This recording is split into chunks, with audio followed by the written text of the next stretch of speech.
Tikulandireni omvera kuna kulikonse kumene muli lero pa 24 August 2025. Sorry, 2026. Yes. Ndine Prophet Shumba, the Lion. Timafuna ndimuyamike Yehova amene watidzutsanso mtsiku la lero. Watitetezera kutisamalira usiku wonse kufikira kunja kwa tsiku la lero.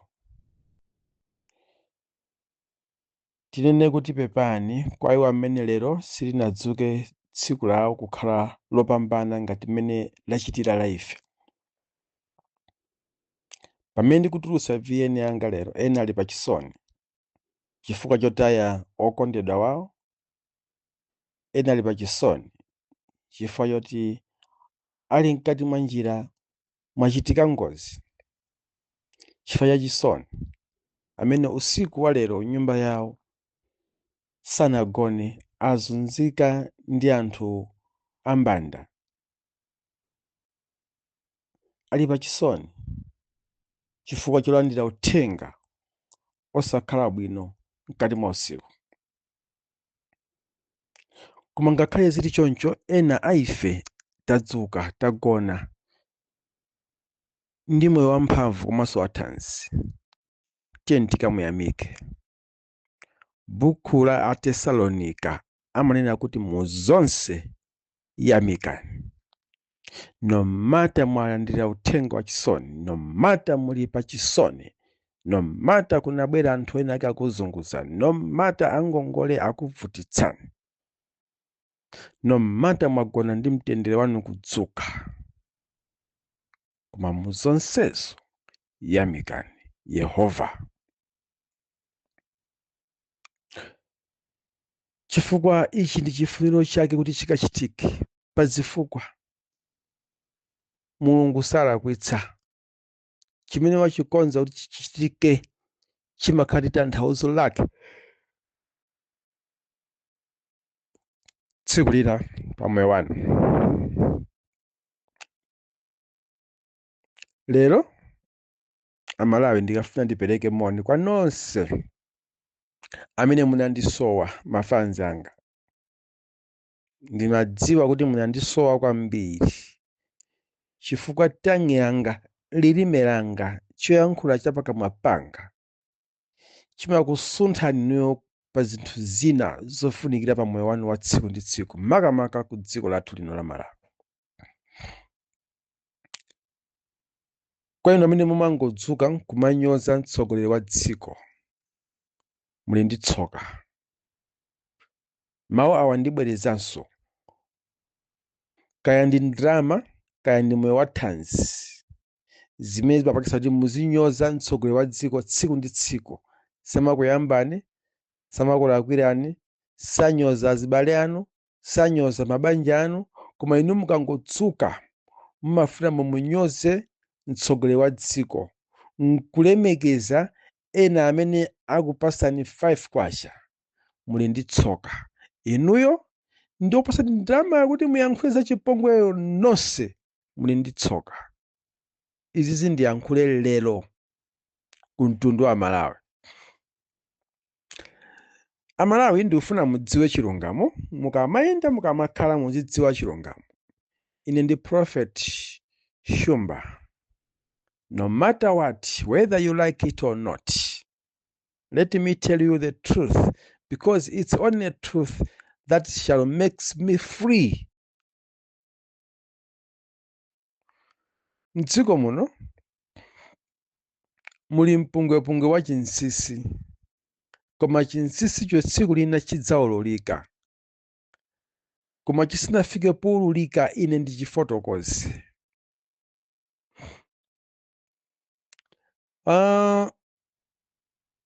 Mulembi wa chipani cha Democratic Progressive Party DPP olemekezeka a Peter Mukito, amenenso ndi nduna ya zachitetezo, walemba pa tsamba lake la Facebook komanso masamba ena a mchezo zafika, nena kuti amayamikira kwambiri chipani cha Democratic Progressive Party chimene ndi chokhacho chimene chili ndi anthu ochuluka mdziko muno komanso anthu ambiri amachikonda, ndipo izi ndi zoona zenizeni.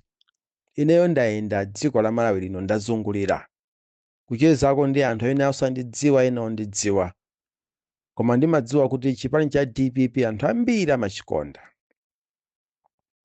Now pali anthu ena amene akufuna kuononga chipani cha DPP kuti pofika mu chaka cha 2030 to 31 kumapitoko chikhale chitatha, kupena kuti afuna chiononge. Afuna kuchiononga motani. Ndimafuna nene izi Amalawi kunena kuti dziko la Malawi, we are not ready. Sindife okonzeka kukhala ndi mtsogoleri wa chizimayi. Ayambapo tu prophet wake wa China zilibe kanthu. You can talk whatever you can, but remember the days of old. Zimene anaziyankhula nenene akale zimene zimachitika sikuchitika ngakhale tsiku la lero. Ndiye inenso ndikuyankhula lero, koma kutsogoloko mawu angawa mudzawakumbukira kuti Prophet Shumba anaziyankhula izi. Dziko la Malawi sitinakonzeke, tilibe chidwi choti tikoza kudzasogoleredwa ndi munthu wamkazi onena kuti kwabwera general election tikufuna kusankha mtsogoleri wa dziko, ndi pali azibambo ndi pali azimayi amene akupikisana nawo, ndi Amalawi akasankhe mzimayi kuti ife tasankha mzimayi uyu kuti atitsogolere. Never. Zimenezo iwalani. Ndiye ku DPP kuli katimu kena kamene kakufuna kazipanga security mdziko muno, akuti afuna kuzasankha mzimayi mu 2030 kuti azatumikire nkukulamulira DPP, kuzalamuliranso dziko lino pansi pa mzimayiyo. Ndinene kuti shame on you, muononga nazo chipani. Ngati kuli azibambo ena akupanga second zimenezo, kaya kuli ndrama, mwaninkhidwako ndrama, sorry for that. We are not ready as Malawians to vote for a female president in this country. I repeat this word again and again. Sindife okonzeka kukhala ndi mtsogoleri wa chizimayi mdziko muno kumatilamulira. Izo zizangochitika mu nthawi ya ngozi, koma not only kuti general election yabwerapo Amalawi tikavota mtsogoleri ndiye tikatsogoleri tikavotere mzimayi nzosatheka. Mukapanga zimenezo ku DPP, that is the end of Democratic Progressive Party. Izi ndikunenetsa lero. Ndimachikonda chipani, ndidzachikonda chipani mpaka tsiku lokutha chipanicho kapena tsiku lokutha moyo wanga. Koma ndiyena ndizifotokoza zimene tizakumane nazo mavuto athu mchipaniwo ngati tikuwapanga create lero. Tindi azibambo othekera athanzi amphamvu zawo. Tiyeni apase mphamvu amenewo, no matter what. Kaya timadana nawo, kaya timagwizana nawo, kaya amationekera motani, kaya amaoneka ngati ogona, kaya amaoneka ngati ochenjera, kaya amaoneka ngati otani, kaya odwala, kaya otani, whatever. Koma tiyeni tizasankhe mtsogoleri wachimuna, wachibambo, kuti tsogolera chipani cha Democratic Progressive Party this coming general election 2030. Tisazivutitse nkuyamba lero makampeni anu, underground anu kuti 2030 tizavotere mzimayi uyu as the president of the party to the country in a general election. Sitidzawina ngati chipani. Let me repeat this word. Sitidzawina in capital letters ngati chipani, ngati titasankha female presidential election ku DPP 2030. That's my prophecy. That is my prophecy.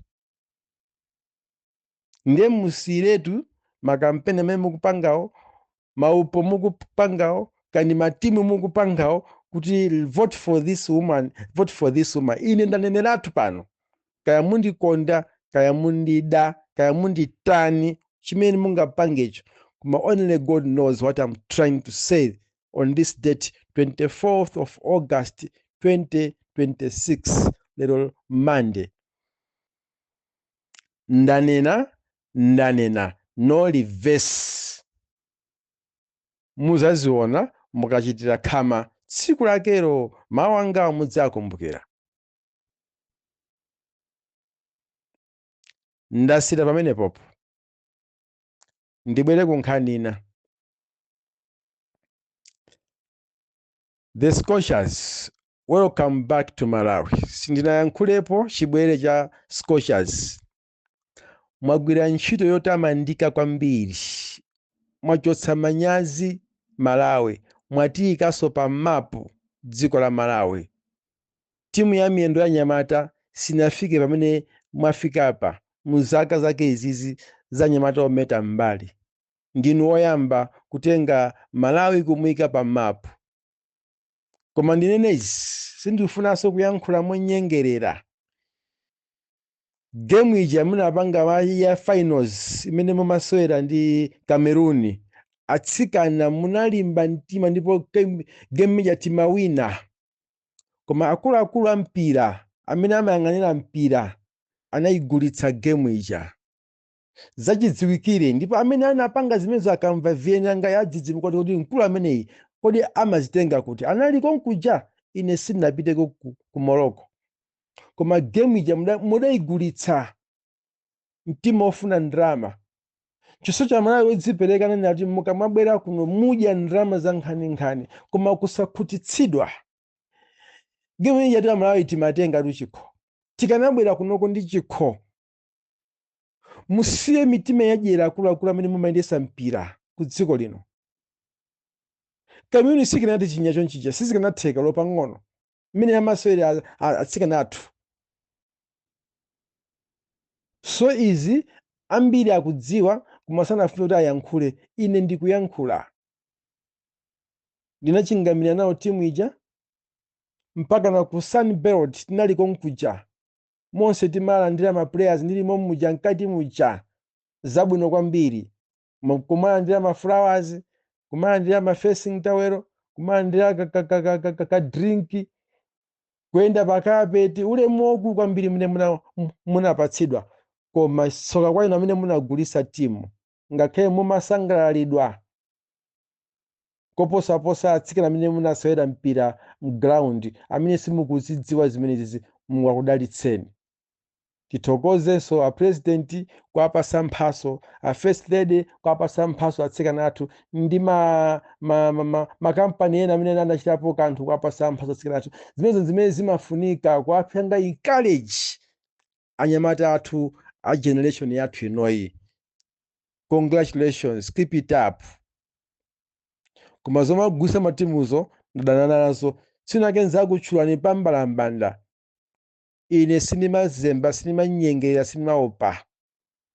Koma kwa leroli ndangoyankhula kuti mudziwe kuti ife ngati dziko timadziwa zimene munapanga ndi timu ya Cameroon. Pomaliza, Mulungu ampatse moyo wautali president wathu wa dziko lino Professor Arthur Peter Mutharika, amene akugwira ntchito modabwitsa koma mosayenda ngati mmene amayendera mtsogoleri wopuma. Koma zinthu zikusintha moonekera. Amalawi akusangalala. Malawi saiso chimodzimodzi. Thokozeso kwambiri Honorable Japi Muhango.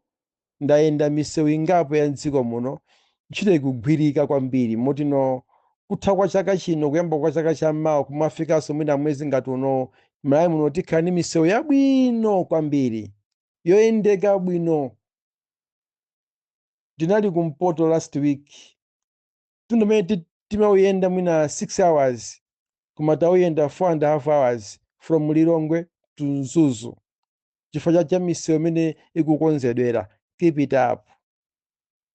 Ndinalinso kuliwonde last week omweyi mtunda amene timoyenda 4 hours tauyenda 3 hours chifukwa cha malo ena nsewu wamba kukonzedwa bwino kumapita chakuliwonde uko zabwino kwambiri tipitapo napo japi muhango.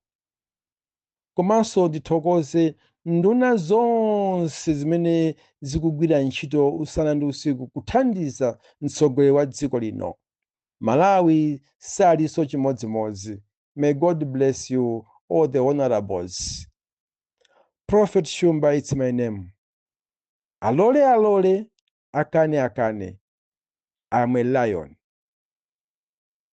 2030 sitikufuna chibwana. 2030 tikufuna DVP kupitiriza ndi utsogoleri wabwino. Koma zosankha nzima izo ayi. I repeat. Bye bye. Mulungu anatibisira mmawa.